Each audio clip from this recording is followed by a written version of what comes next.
on camera. All right. Good afternoon. Good afternoon. It's To you. Thank you. It's 2:30, 3 o'clock on Wednesday, November 13th, 2019. I'm Kalinda Lee, Vice President for Historical Interpretation and Community Partnerships at the Atlanta History Center. I'm here with Sue Verhoef, Director of the Atlanta History Center's Oral History Program, and we're conducting an oral history with Mr. John Sweet. Mr. Sweet has graciously agreed to be interviewed as part of the Atlanta History Center's partnership with the Inman Park Neighborhood Association. So thank you for being here. Yeah, my pleasure. So I like to begin at the beginning. You were not born in Atlanta, That's correct. but Born- you. Born in Detroit this year. So please tell us a little bit about what brought you to Atlanta and maybe what kept you in Atlanta. That's fair. That's fair. I came here originally because I was doing alternative service to the war in Vietnam, which I opposed and did everything I could to stop, and tried to get into a position where I would have a deferment. And this was before the lottery, and I was taking a PhD in 1968 at the New School of Social Research. I having graduated from Columbia the year before, and I was cruising for the first time. I could buy clothes. I had a night. I worked at night and got a job. Everything was going just fine. But then the government passed a ruling that first-year graduate students in 1968 we were not given a deferment for that period. There was not as part of an educational deferment. What they did give you a choice was you could go into Peace Corps, you could go to Canada, you could go to jail, or you could go other places. I didn't know where they were. I applied to all of them. I got into the Peace Corps, which was at the time involved in the Civil War, and I was a little worried about getting into that. So I selected VISTA, Volunteers in Service to America, which I had heard about, and I'd also heard about the South, which was, to me, a kind of frightening place. You know, like it's a place where the people who wanted to preserve segregation, this was the thing for them. I was given a choice. I was given a selection. What did I want to do and where did I want to go? And I said I wanted to be a lawyer, and I'd like to go to Washington, D.C. And so they gave me an assignment to work in food co-ops and sent me to Atlanta, Georgia. And that's how I got here. I I had to spend 2 years to get what was called a 4D, which was an equivalency of to change. At that point, you were what was called mentally unfit for regimentation. And I told them that I was that much younger than they had given me, and I didn't need to. But at any rate, I'll try not to be unfit for regimentation in this interview. But that's exactly how I got here. Everything I owned was in the back seat of my car. I rolled into Atlanta, and the first person I saw was a long, tall, skinny, bony friend of mine by the name of Bill Hansen. And he was a very active member of Student Nonviolent Coordinating Committee, and I knew him from working in the anti-war and in the anti-segregation, fighting against racism. Both of us knew each other. As soon as I saw him, he had been gone to another couple of cities. He bent over and said to me, "Keep your mouth shut and keep notes on everything that is said, everything that happens." Because in those days, some of the people lost their deferments, and then they were killed in training. I mean, you know, it was gone long, and you know, it was a hard time for America. And so I got assigned to work in food, and I was assigned to a neighborhood called Little Five Points, East Atlanta, sort of that area.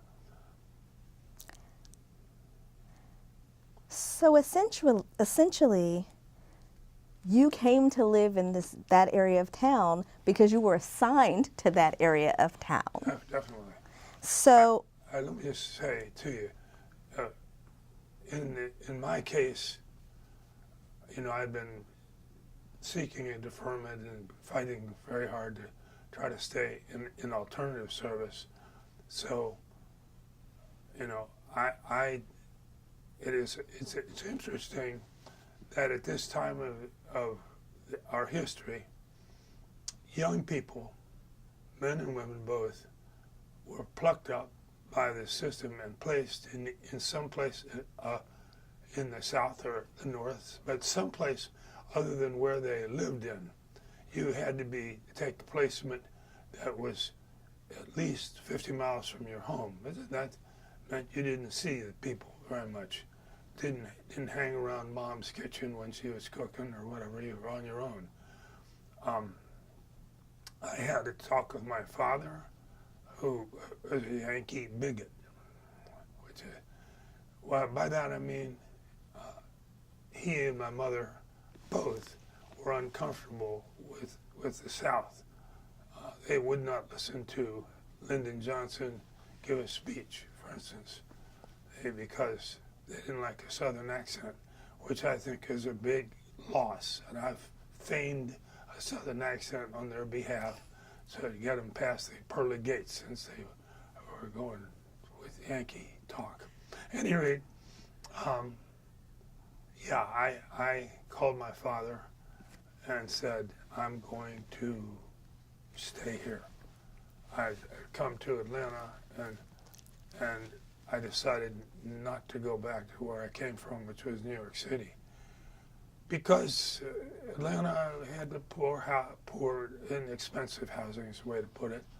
I was a janitor, and I took the garbage out at the fourplex, they call them. So my rent was $65 a month, and that I could make that here.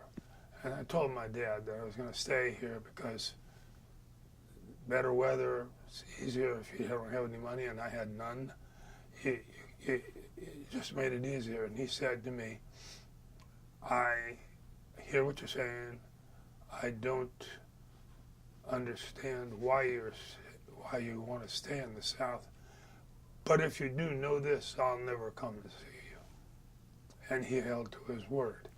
I stayed in the South, and he never came to see me, which is only an emblem of the dislocation, economic, social, educational dislocation of many young people who took jobs in areas of the country that they would never have been in. In my case, for me, it was a lucky, fortuitous thing. And I was thankful, even though my dad would only talk to me on the phone. I'll pause for a quick second. Sure. Sorry. We're back on. That's an incredible story.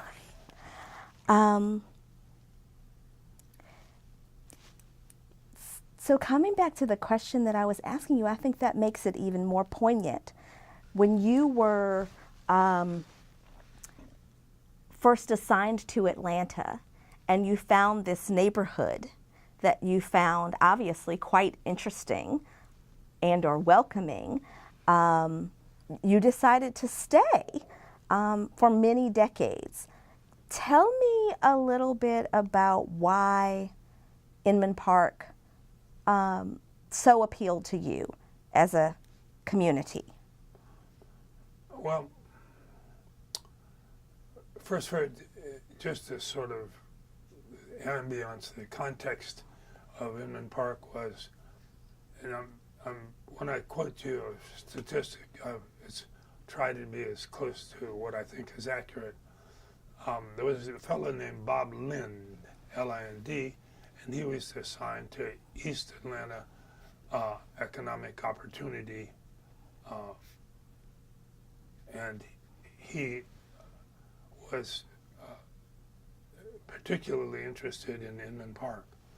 He was sent to East Atlanta to do a study of really housing tenure, and he had the statistic he had developed and needed was 14% of the housing in the community was the maximum amount of home ownership they had at that time.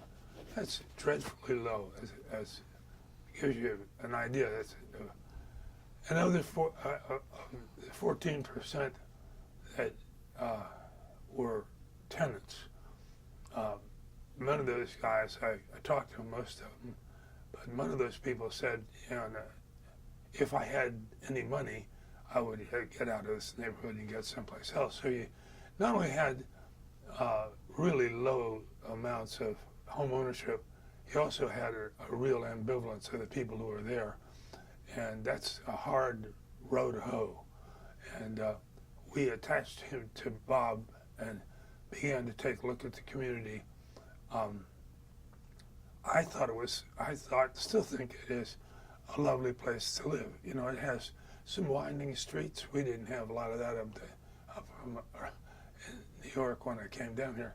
We had trees, a little longer summer, you know, and food wasn't terribly expensive.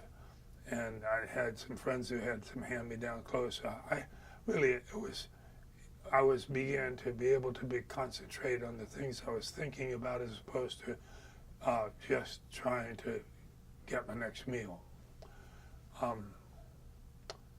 There were a lot of young people that moved into the area because there was a lot of pressure at that time on Midtown, where around Colony Square there had been some major squabbles between people who were essentially living day to day or whatever.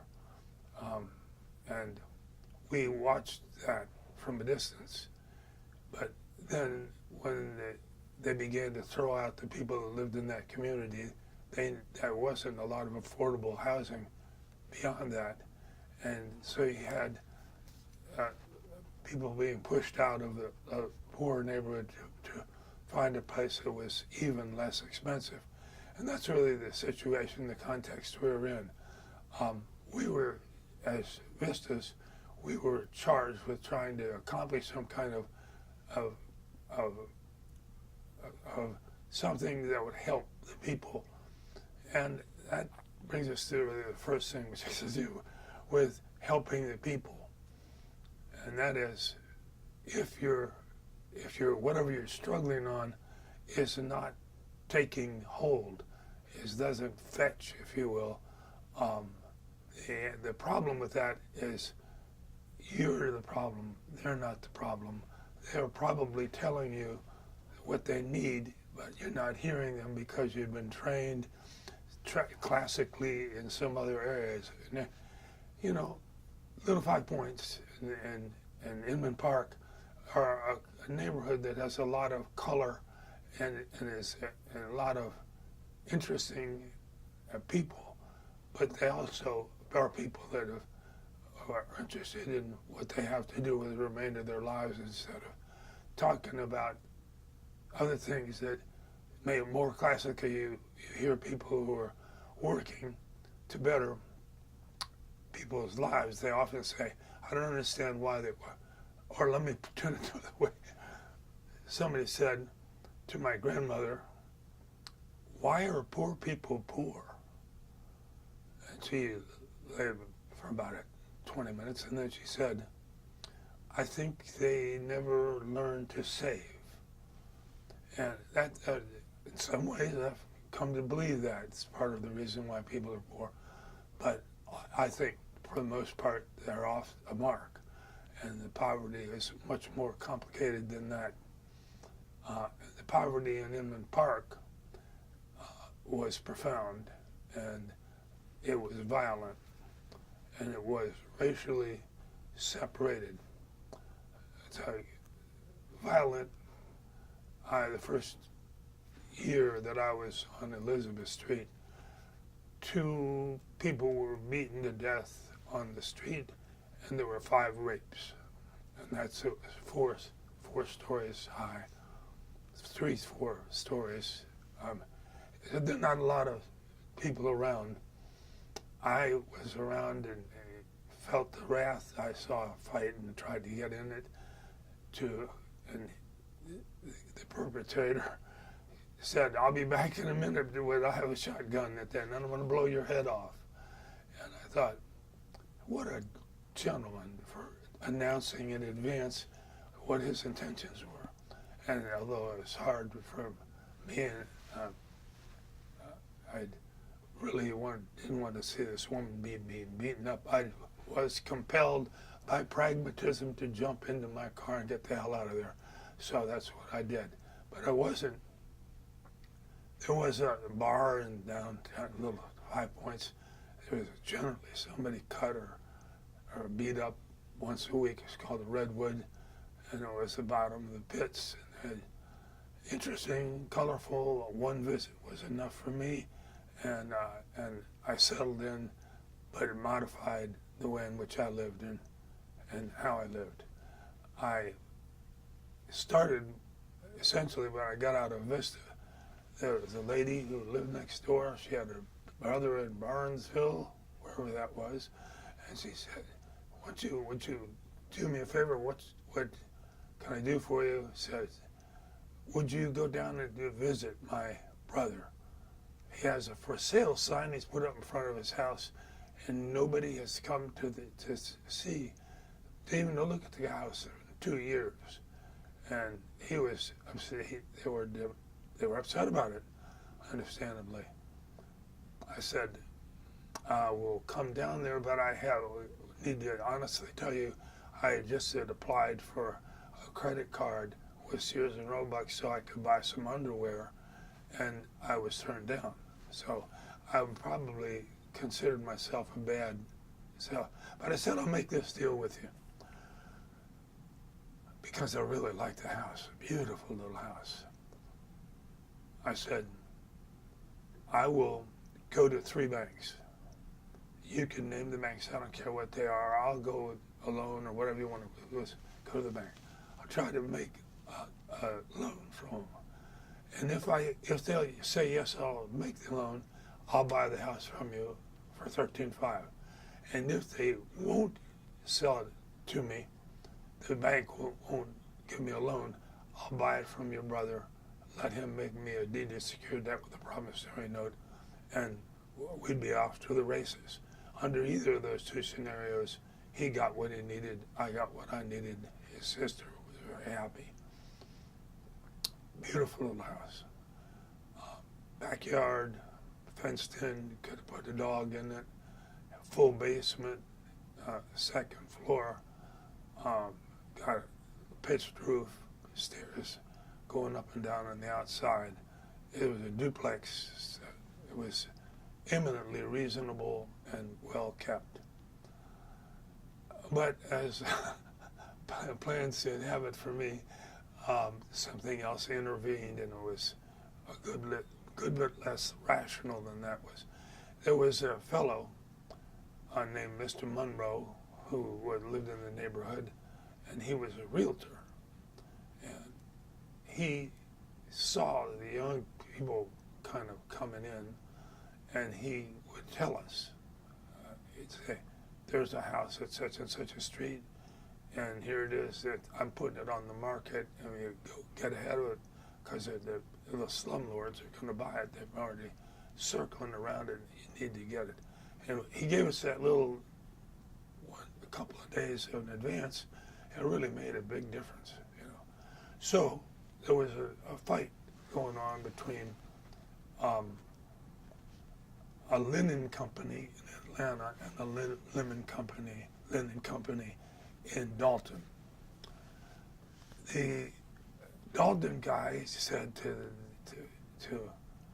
this guy, "You've been going in my territory, and I'm going to tell you what I'll do.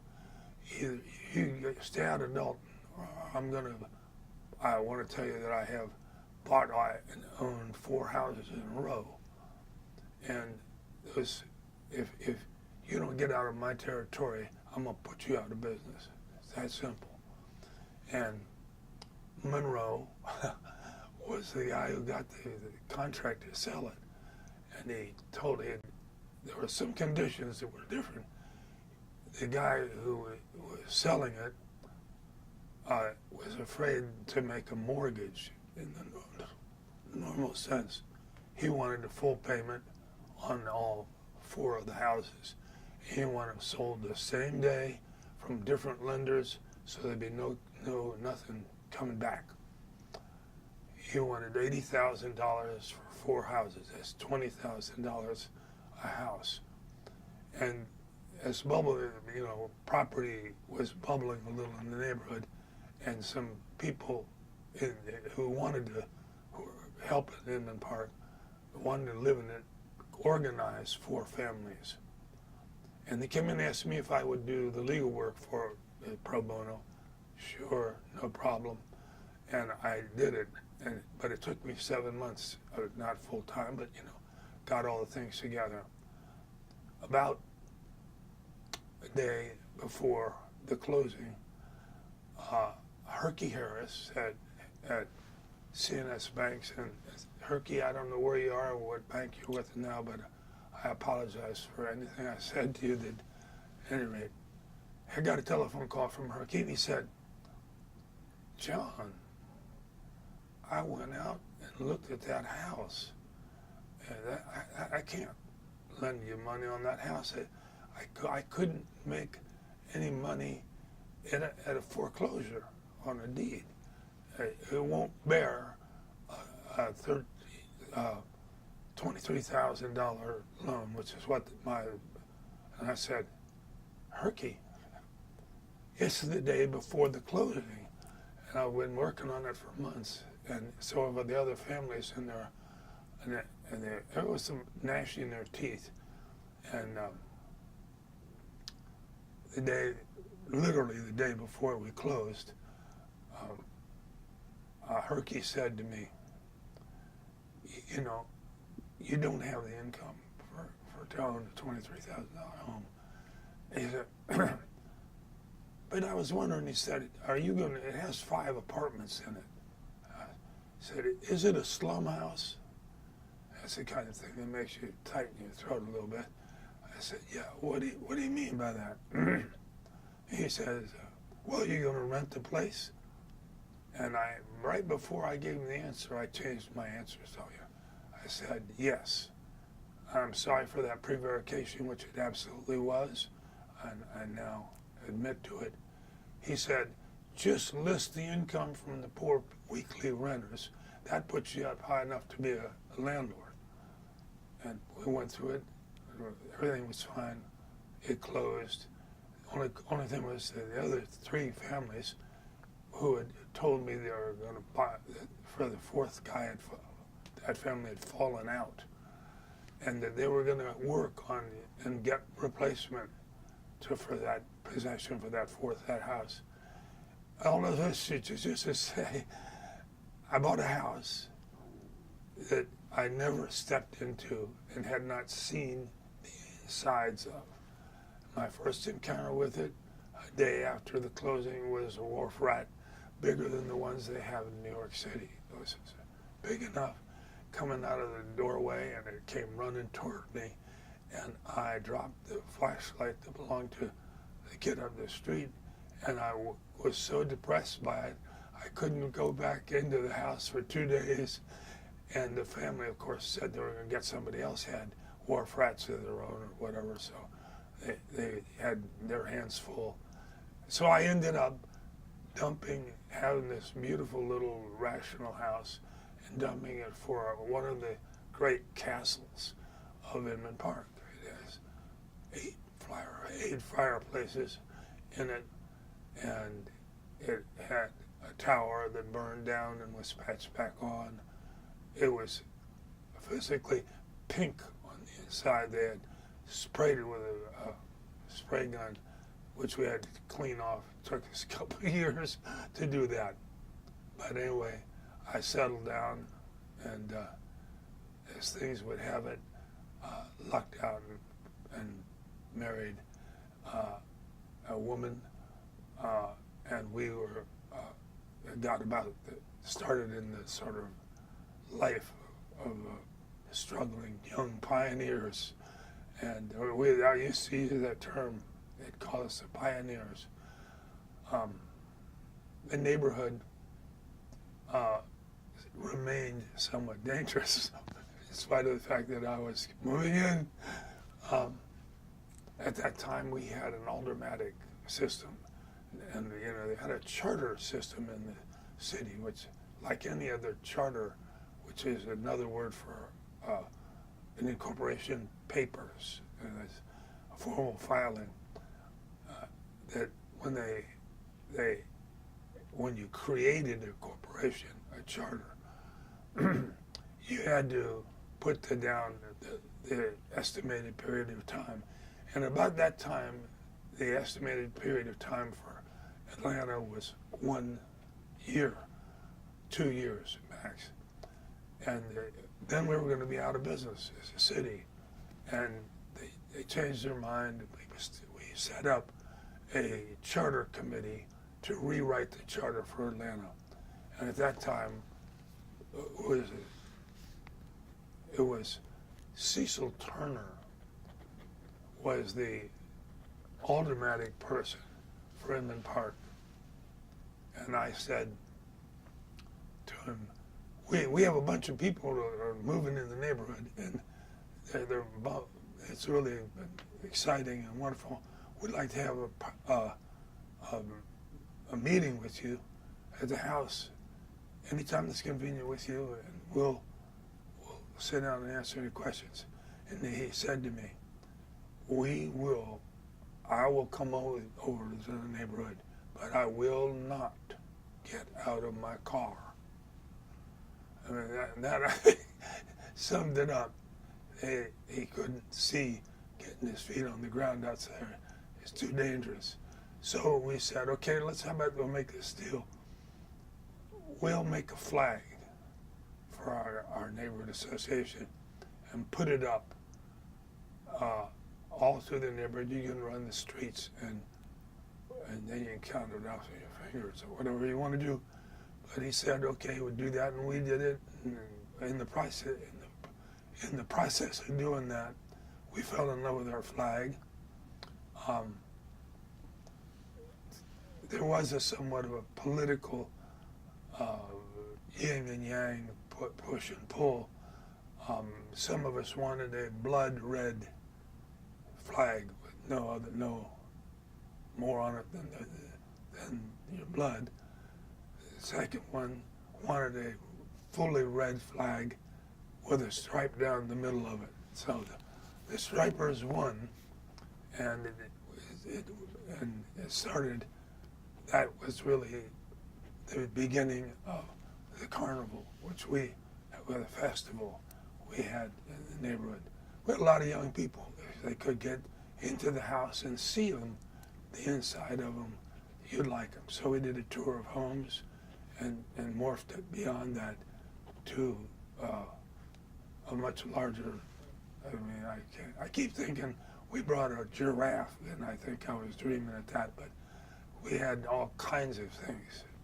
Plays, went on for a couple of days, Dionysian experience. Made us love being in the neighborhood. We rapidly developed capacity to communicate with each other. And it always struck me, is that when I got the directory of Inman Park people, and I thumbed through it, all the street addresses and all, within a couple of years of living there, half of the people that were my friends were in that directory. We communicated closely with each other, I think is fair to say.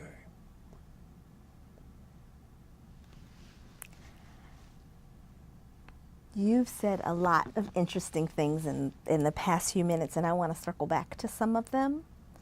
I want to circle back to some of the things that you've brought up to just learn a little bit more about them, Sure. because there's so many interesting topics.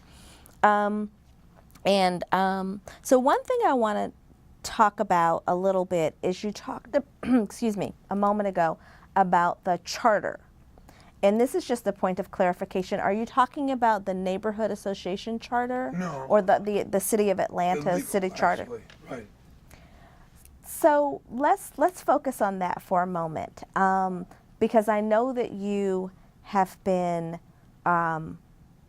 very interested in city governance and the ways in which city governance impacts the community, and you even held a councilmanic seat for your district. So can you talk a little bit about that? Because I know that you were doing grassroots organizing, but also doing specific kind of electoral politic Right. organizing. Right. Well, to be fair, it's we shouldn't treat it as a tabula rasa. This is not an unknown phenomenon.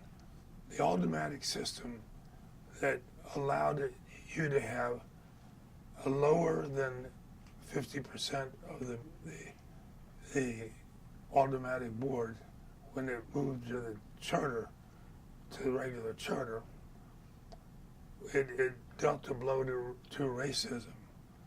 Before the charter system was put in, the automatic board, you had to run from a district, but you had to, let's say, run for a district, from a district, but you have to run citywide. So that will not guarantee a change in racial composition of the power in the city, but it gets pretty close. I mean, that it's clear that the automatic board system, automatic board, was there basically to strengthen up the power of a minority, in that case, white people, and that you get 50% or better.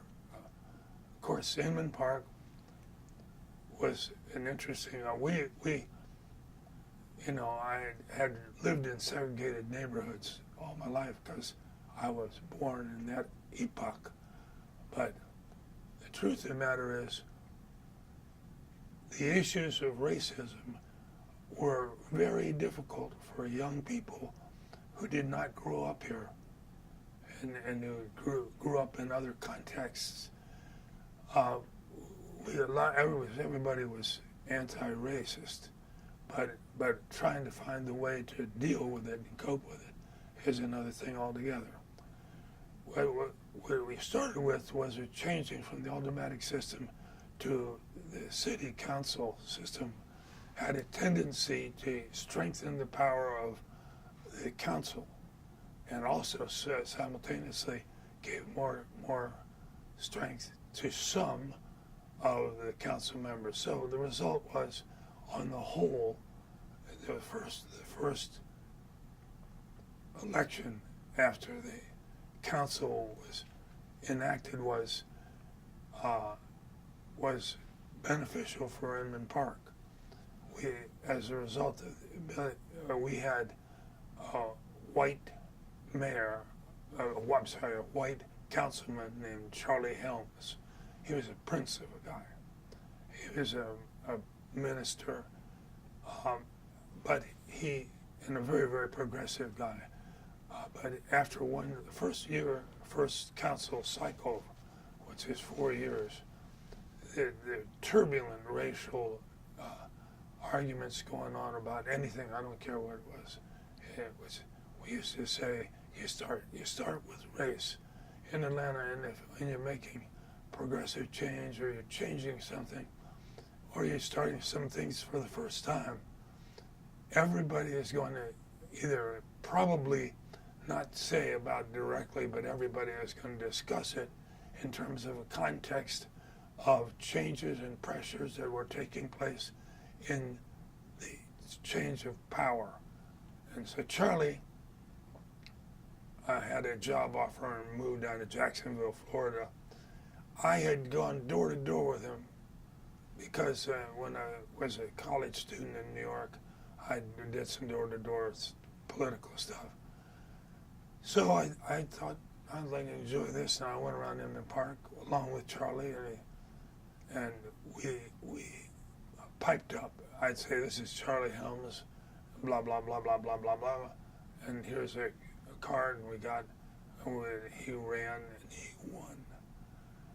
He won, and I mean, amazing. Anybody that was a supporter of the things I believe in would run. What we ran because we had support at the grassroots level, and we had really, I said, and Charlie said, that we were going to hit every door in the district, 2nd District, and we did, with one exception, which was a nest of drug dealers over in Techwood, Clark Howell, and I was afraid to go up to the 3rd floor because of noises that were going on up there. But other than that, we hit every house.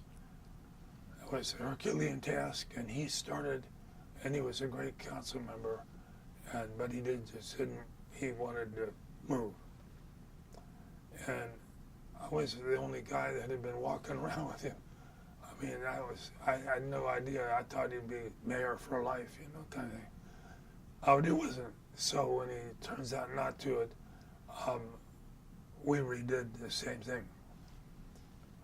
One of the things I did do was, and I said to the people, I remember specifically talking to a guy in Old 4th Ward, and he was on the front porch, and I gave him some literature, and he said, "Hey," he said, those guys down there, they don't do a damn thing, they just hate them.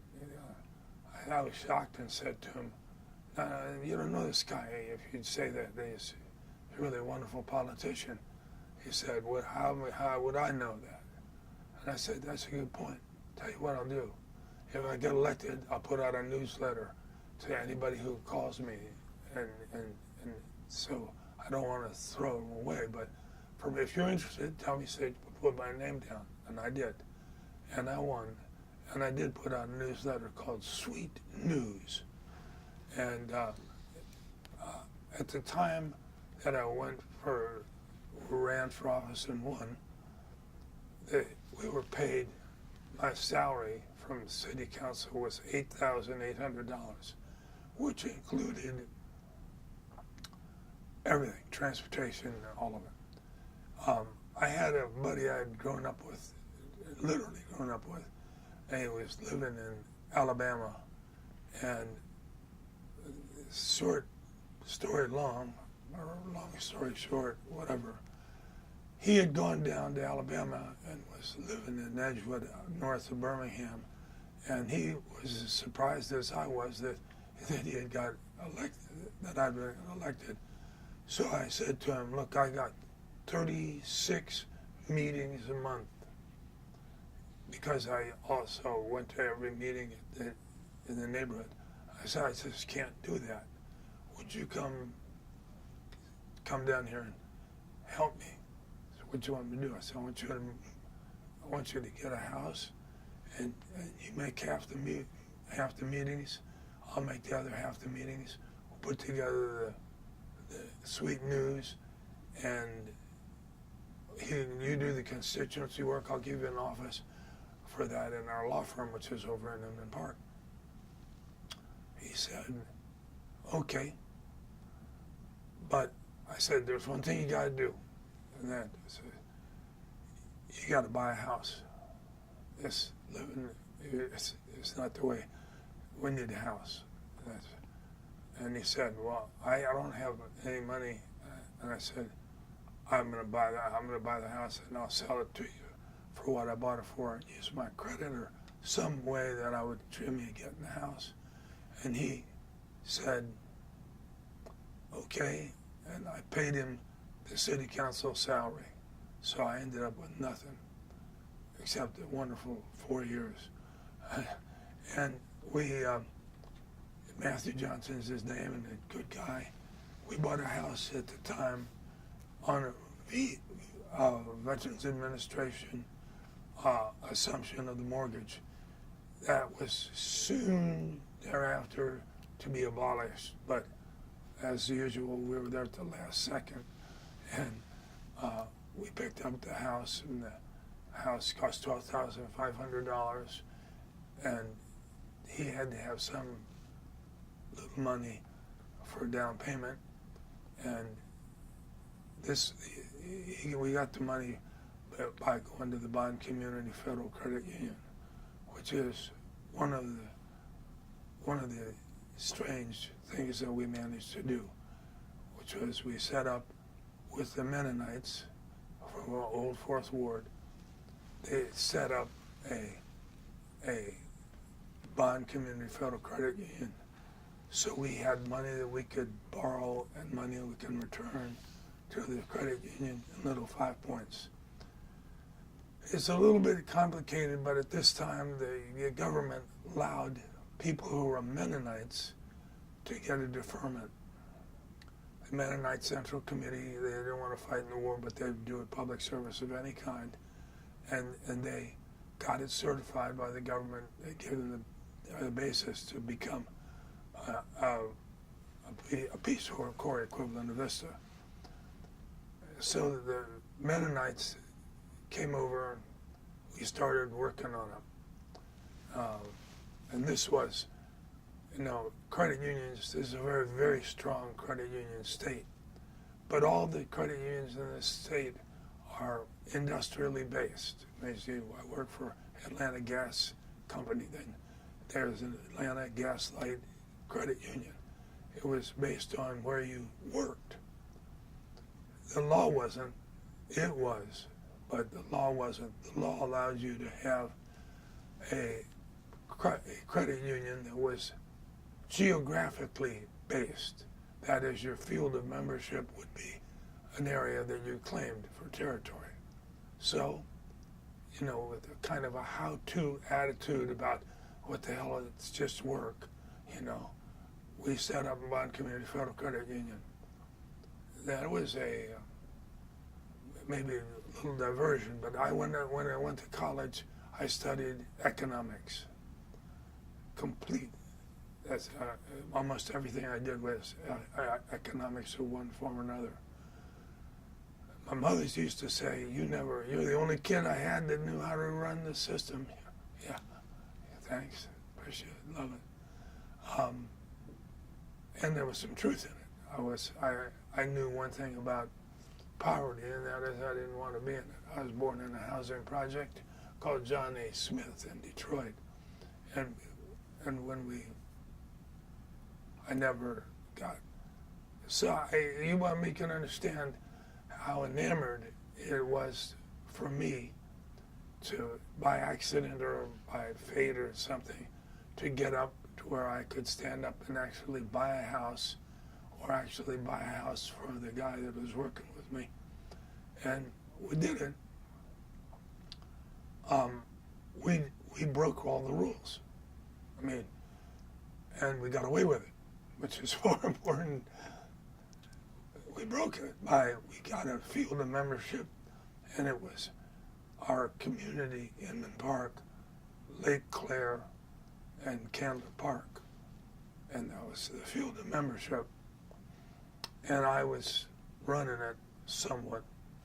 And the NCUA, the National Credit Union Association, sent their people down to examine our books.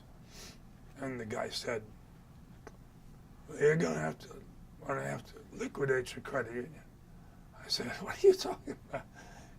We've never had a single delinquency on anybody, you can't do it. He said, yeah, but you might. I said, look, you need to write this down on your little book, that on this the day you were visited by us for the first time, and you may need that when we go to court, but you're not going to liquidate our credit union. that's not going to happen. And they said, well, you know, you've got one big problem with your credit union. I said, what's that?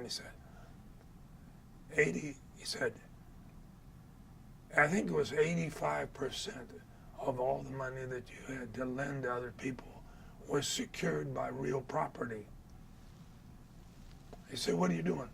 I said, we're going to buy this neighborhood. We're going to own it.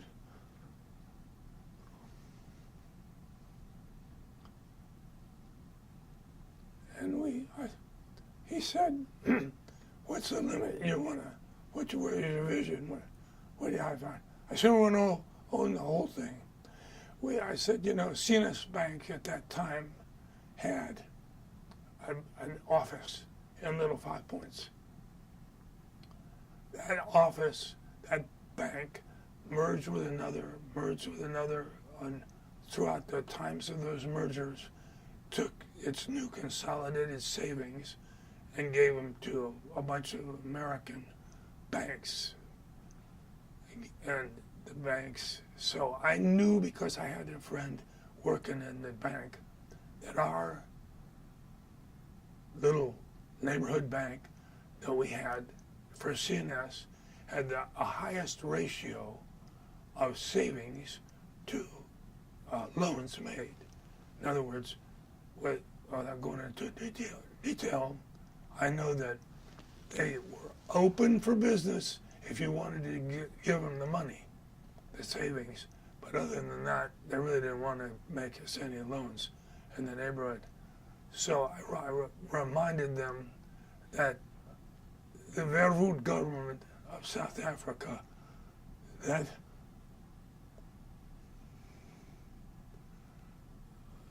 shot the people in Sharpeville. In 1961, the Verwoerd government sent the army in and killed a whole field of children and parents in Sharpeville. The sub-Saharan black African community, maybe South Africa, Lesotho, the others, band together to boycott the Krugerrand. And American banks came in and buttressed up the Krugerrand so that the fascists, we'll call it what it is, Verwoerd had been put in prison during the Second World War for a communist, he was accused of being a communist or whatever, I don't know, at the university in there. But I knew a lot about him. And when we were considered, you know, what I said to them is, you're not going to take our savings back and liquidate them on some technical rule that you have about your capacity to save your bank, which you think might have a liquidity problem. I said, you're going to have a hard time with us. I mean, we'll give you a hard time. He said, what do you want? And I said, I struck it. He said, I will do it, but you cannot have, I can't remember, something like more than 40% of your assets locked up on savings that they wouldn't lend back to them. I said, by the way, what do you think we're supposed to be doing with the credit union? He said, buy color televisions. That's the market we think you should sell. I said, we don't need colored televisions. We need our houses. We needed to live in places that we owned.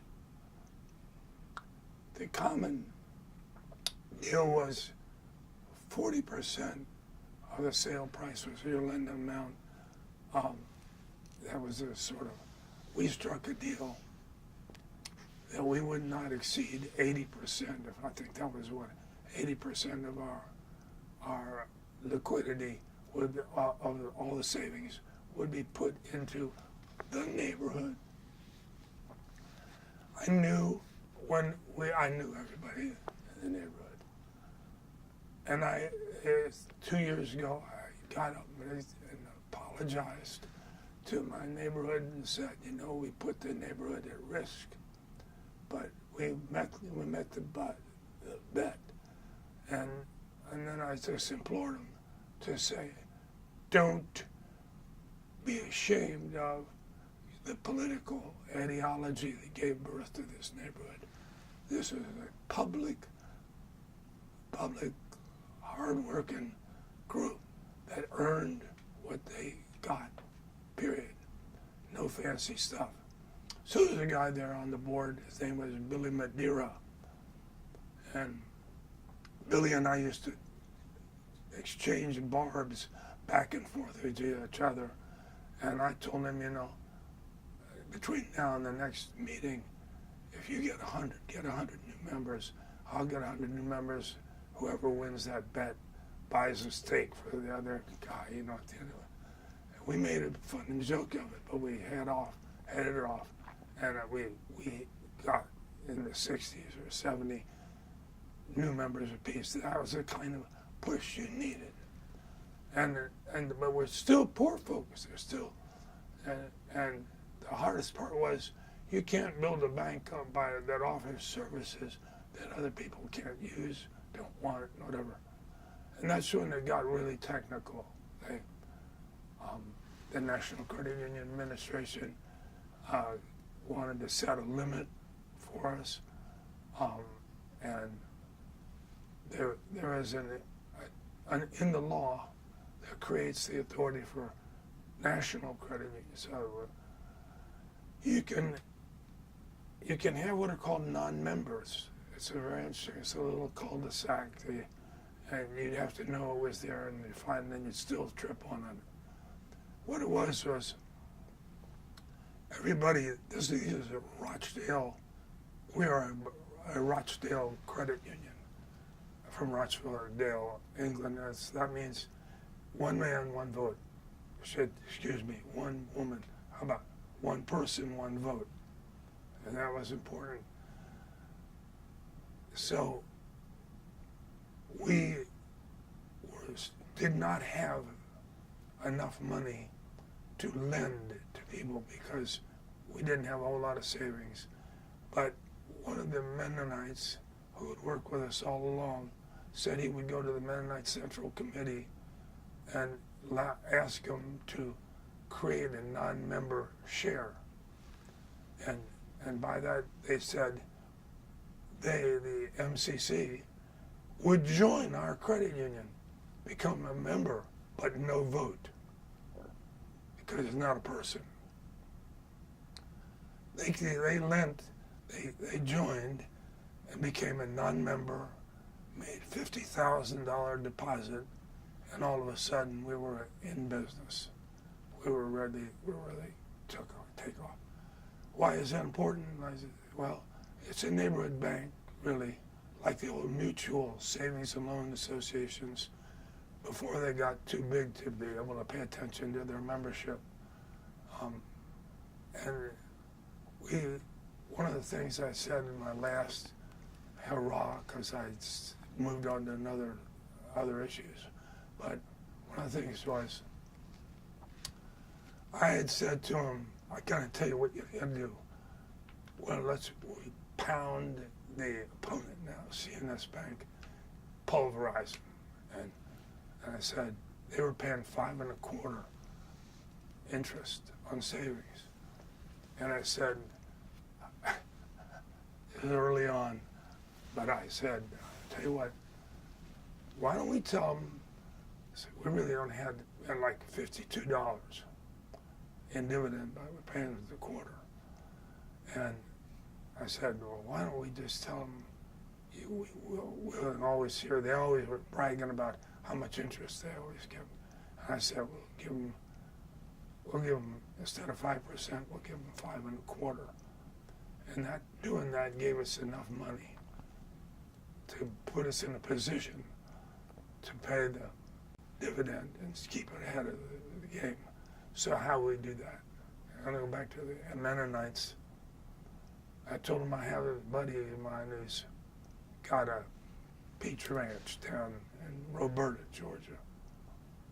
And he had sold his crops, which is a real peach that's not sitting in the back of a truck getting all beat up or whatever. But a real peach is so big you can hardly get your hand around it, and it's all soft and mushy, but still in perfect shape. He had sold his crop for that year, and of course, the people that were brokering it didn't want the big, soft, juicy, wonderful peaches.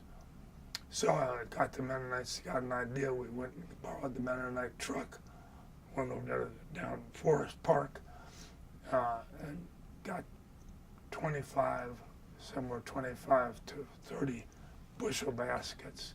Took off in the morning early, got down to Roberta, went out on the 40 acres that he had. We picked all of the rest of the peaches. We had the Mennonites, great workers, God help them. We had 25 bushels. When we left Roberta, came up, and we drove through the neighborhood and sold them for $4 a bushel. The best peaches I ever had in my life. And went up and down and everywhere we went, we said, this is from the credit union, but we're doing this. And we took the money and gave it to this credit union to pay the 5 1/4. And we stayed, we're still today, a quarter point better than anybody else trying to service the area.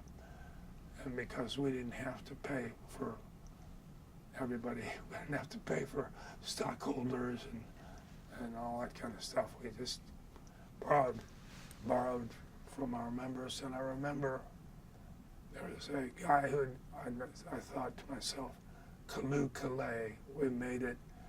I looked up to see the old man in the neighborhood come in. He was an auto mechanic, and he owned a little mechanic shop on DeKalb Avenue. And I saw him come in. I would give you his name, but I don't want to use it because he's a very private guy. But he had saved up $10,000 for his kids to go to college.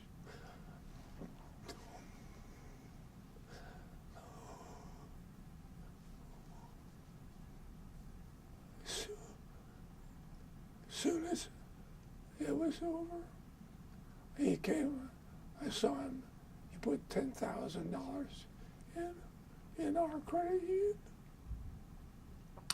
And he cut off the sales of CNS. That was the most important thing, is to get the trust of the people. And we got it. Time for me to move on. And I did. I found other fish to fry. Got married.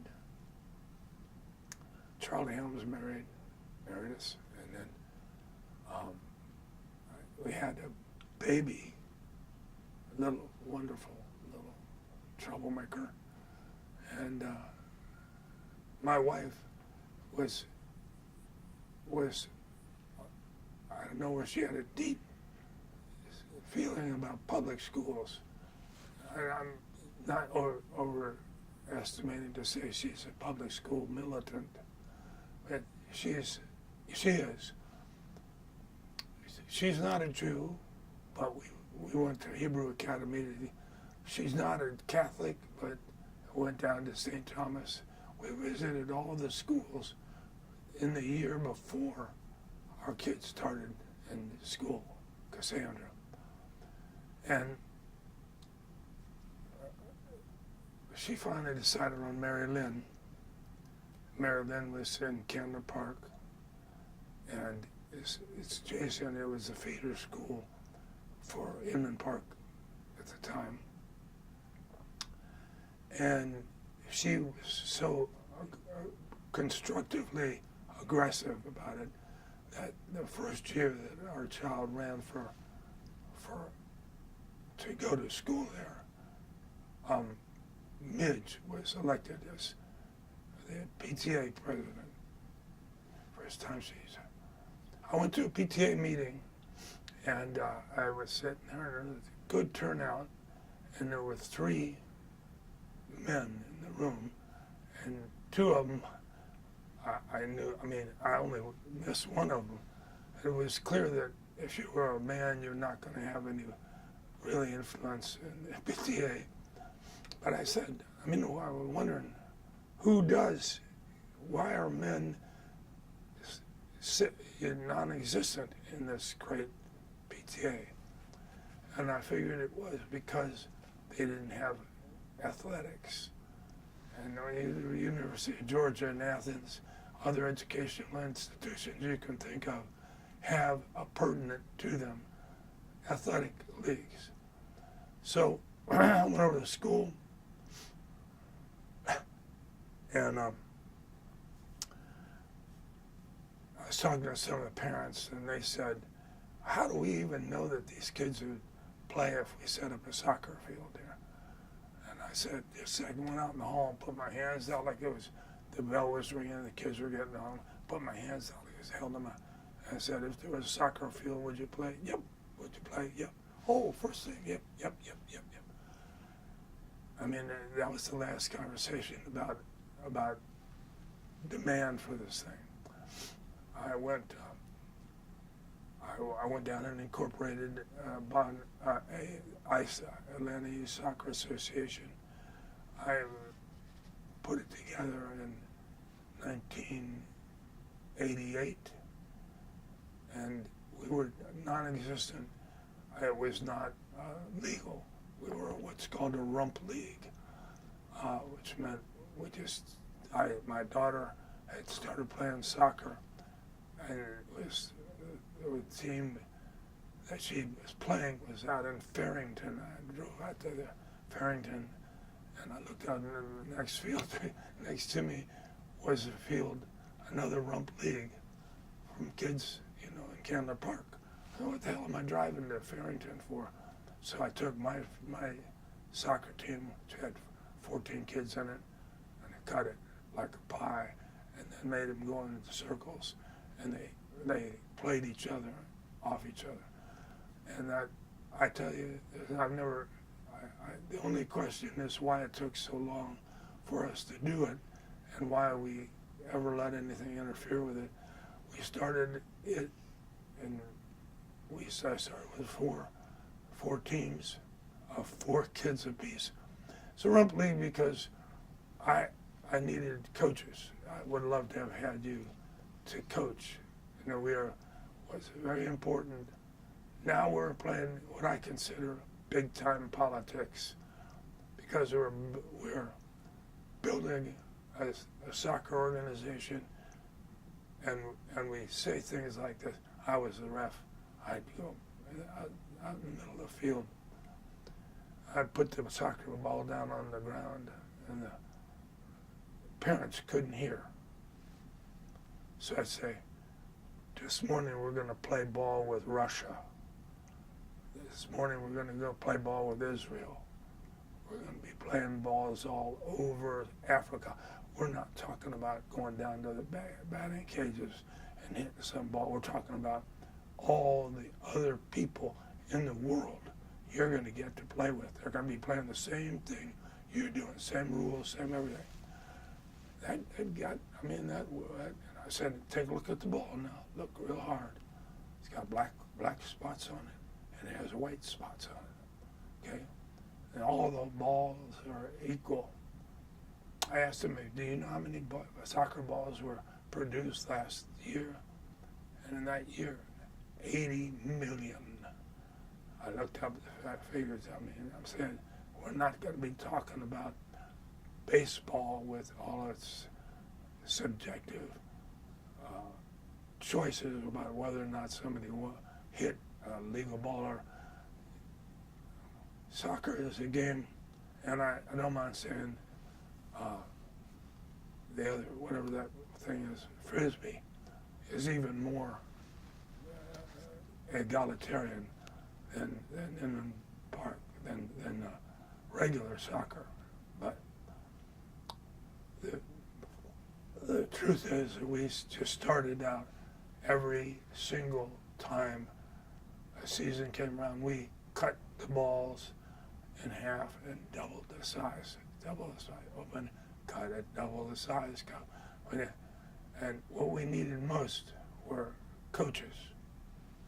And could see people in the neighborhood, they'd be out in their fancy little shorts. Of course, we had our fancy little shorts, but they're trying to look good after work, while they were staying toned up. And I'd see him and I'd think, poor fella, he could be reffing soccer right now. And what a thrill that is. I can't even tell you. It's incredible, wonderful. We had Modibo Kadale, a taxi cab driver, and ran the Black Stars. And he and I both had the same value structure. So we implemented it.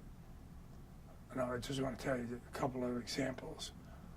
One of them is if you came down there on a Saturday morning and I had a team from Grant Park and he would bring the Black Stars over from West End, we might have a team where all black kids on one team and all white kids on another.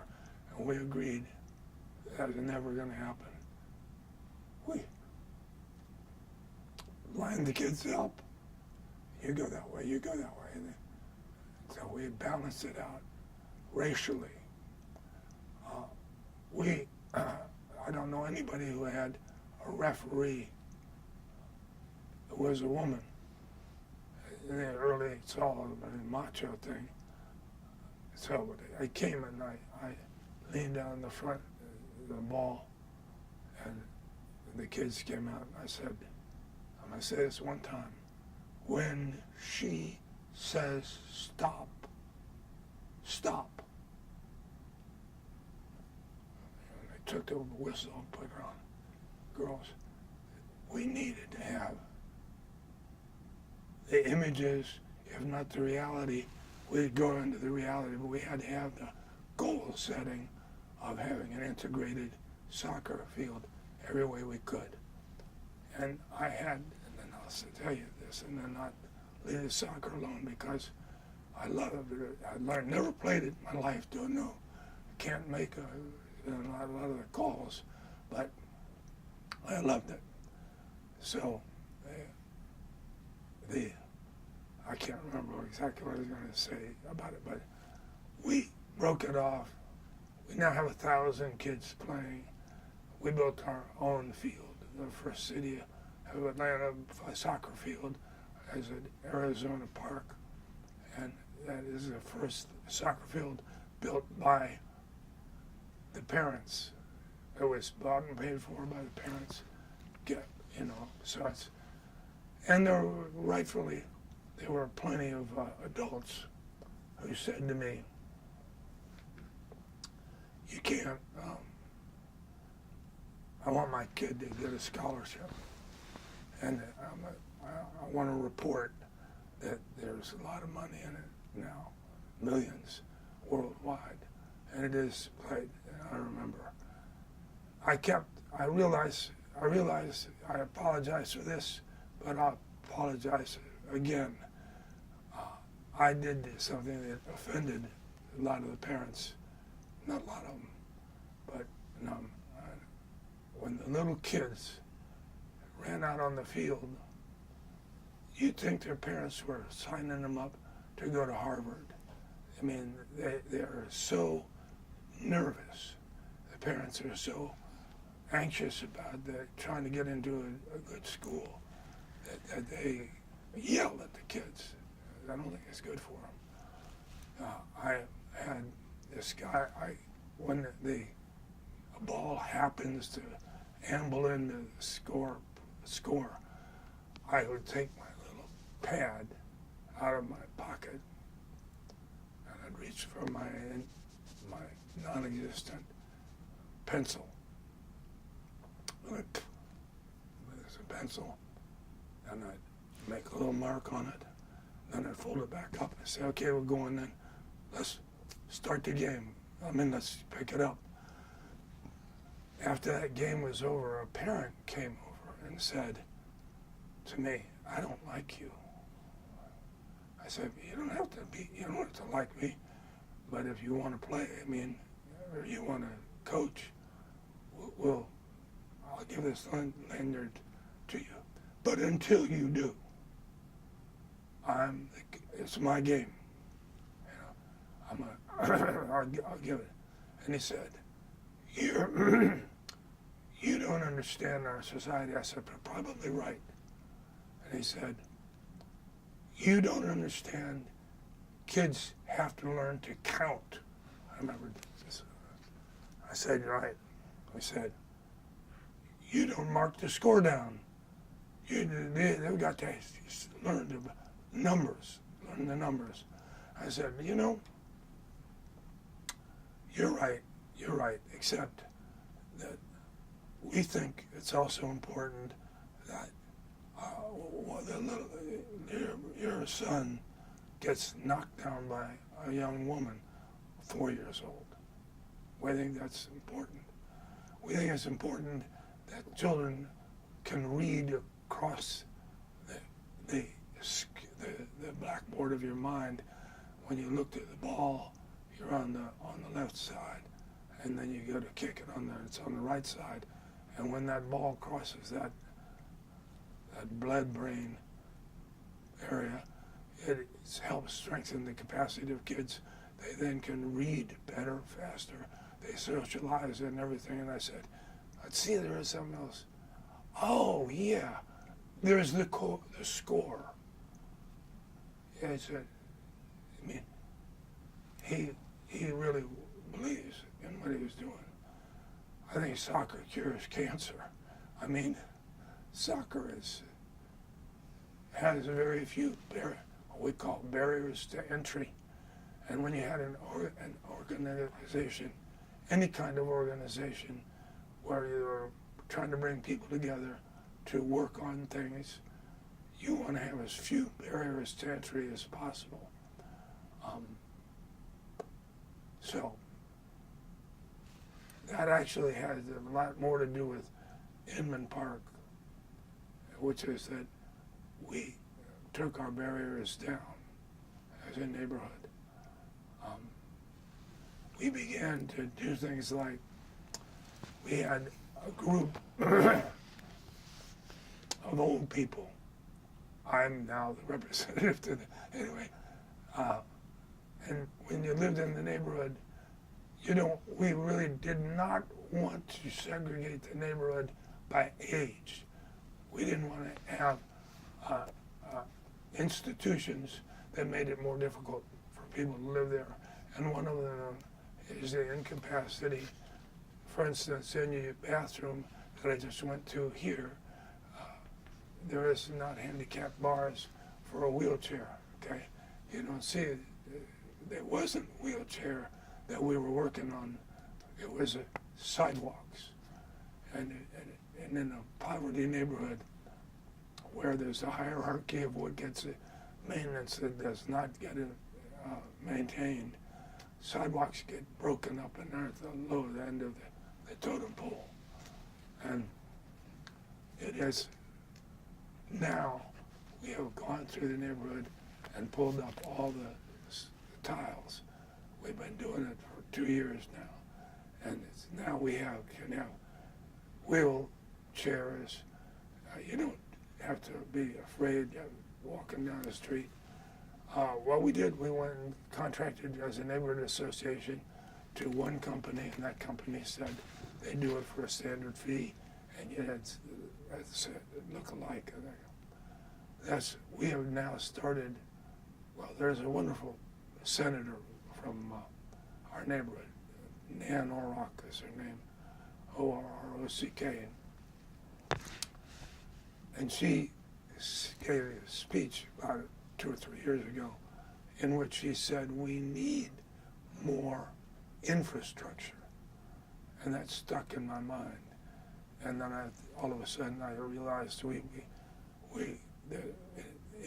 the potential for addressing a problem is all around us. You just got to be willing to do it. And willing to do it means taking a chance in assuming some risk, listening to the people you're trying to trying to serve, and then get and do it.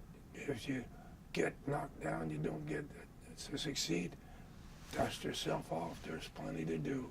There's no reason, if you are an activist, for you not to have some purpose, active purpose. And we're now Emmett Park. Hell, I didn't like the festival. My wife said, don't bother about talking about things you don't like. So I wasn't going to say anything about the festival. But we have a festival that I've never participated in. I'll go house sit at one of the places, but I never liked it for a bunch of, not very well thought out ideas. One of the secondary effects of having the festival is we have got $50,000 in the bank. And $50,000 in the bank means we don't have to watch our community decay with particularly trees in the berms and all around. We're reforesting Inman Park. That's beautiful. We plant more trees than we cut down. You know, I'm so glad that you mentioned that, because I was thinking about how, you know, I think that the time that we allotted could not even begin to scratch the surface of everything that you've done.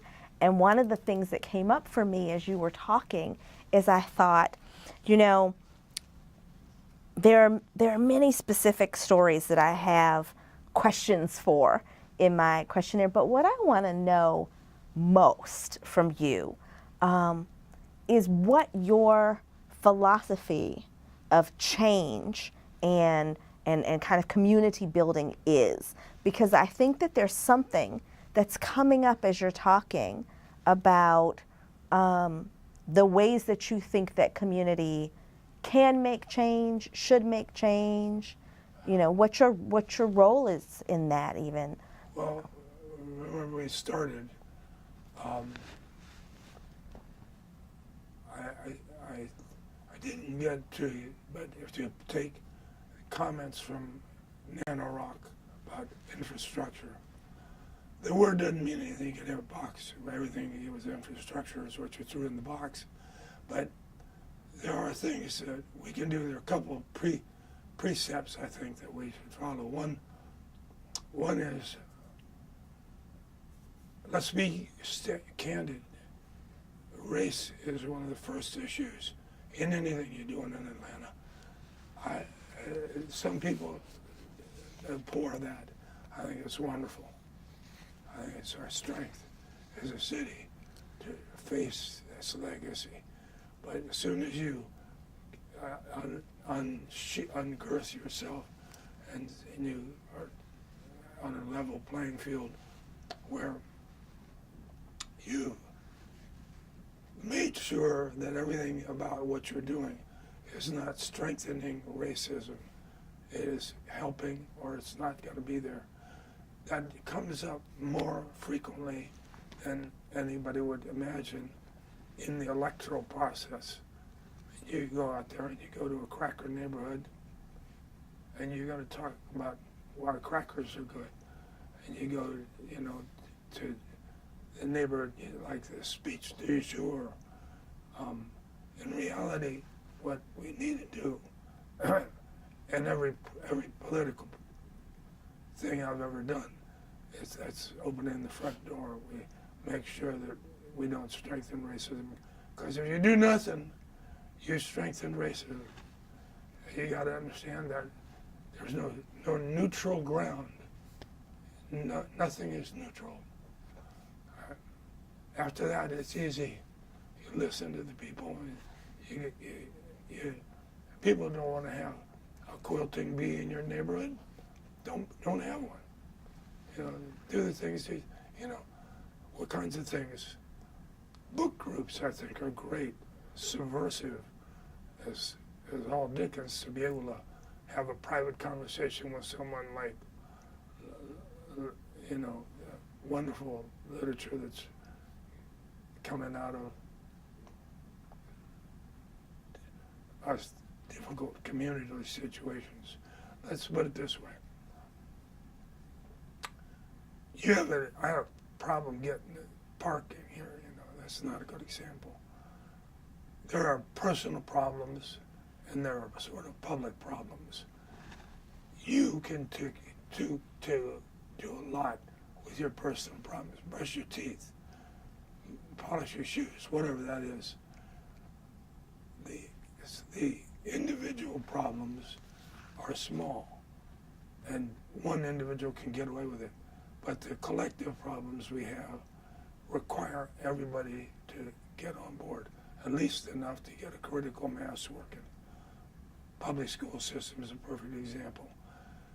It is just astounding since I've done some work in real estate, when I realized that anywhere you go from Inland Park, 10 miles out now from Inland Park, your value is closer than, in other words, what a house that used to sell for $30,000, a strong public school system makes that house worth $50,000 if you want.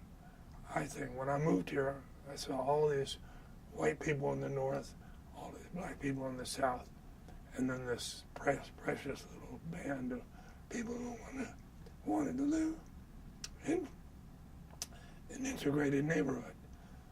And, you do the math, integrated neighborhoods, and by that which I mean public school systems. The parents of private school systems don't all get together and have a bake cookies. Look, if you want to deal with difficult subject matters, you're going to have more people than one leader. Big problems require big solutions. People have to be better listeners, and open your mind to what the other person is saying. I'm amazed at what things people could do if they would listen to each other, including the people who are talking. And when I ride on the car going home today, I'm going to listen to a government that makes a show of its incapacity to share or to listen to all the parties. But you stand a good chance of getting a response, a challenge, a demonstration that works in Atlanta in the public school system. She's militant. Watch out when you walk out the door. She served for 8 years on the PTA as the head of the facilities committee. You want to talk about something that's hard work, trying to get an upgrade on a public school. Big needs, not enough assets, but wonderful, and we're doing it. Somebody called me up on the phone, and he said, "You're trying to make Mary Lynn into a private school." And he was living down in North Grand Park. And I said, "Look, I understand how you feel. I think you are saying is we're trying to make Mary Lynn into a great school, and we're using coded words like, college." And I said, "We want it to be a great school in and of itself. And then if I'm accused of having too much influence over our development, and it's causing it and making it more difficult for nearby schools when people are struggling to get into the STAR school." The answer is it's necessary to break eggs. If you want to have scrambled eggs, got to break the shells. This guy said to me, name is Mr. Proctor, wonderful guy. I apologize, Mr. Proctor. I was representing a lawyer. I'm a lawyer. I was representing a guy named Tree Man. And because we did the work pro bono, I waited until I filed a little petition. You get a 3x5 card and you tell the school board what area you want to use. So I put down 60 feet by 90 feet and put down, I needed it every afternoon, and from 4 to 6 or something like that. I put it in. Mr. Proctor called me and he said, well, I should say that I went to Tree Man and said, look, I want to do a deal. I got 6 trees in the middle of this backyard of the school, and 4 of them are dead, and 2 of them are right in the middle of the wrong place.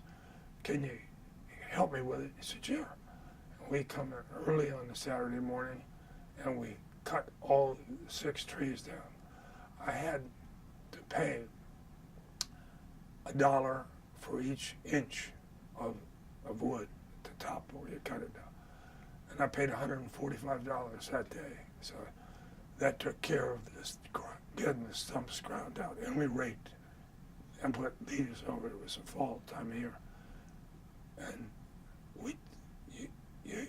the next Monday, not a word from anybody. Nobody said anything. About 3 months later, I got a call at my office. He says, John. I said, yes, Mr. Proctor. John, what are you doing? What do you mean, sweet innocence?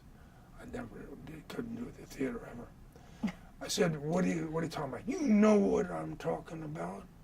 You cut down the trees. And I said, oh, those. I had built a soccer field, welded it in. That was the first soccer field we built. And he said, well, I guess you just can't undo it, can you? So, and that's, you're not going to be able to undo some of the things. Hopefully, you won't get that pile of done things too big. But there are people to help you. Other people like you and want to work with you and want to pick on problems.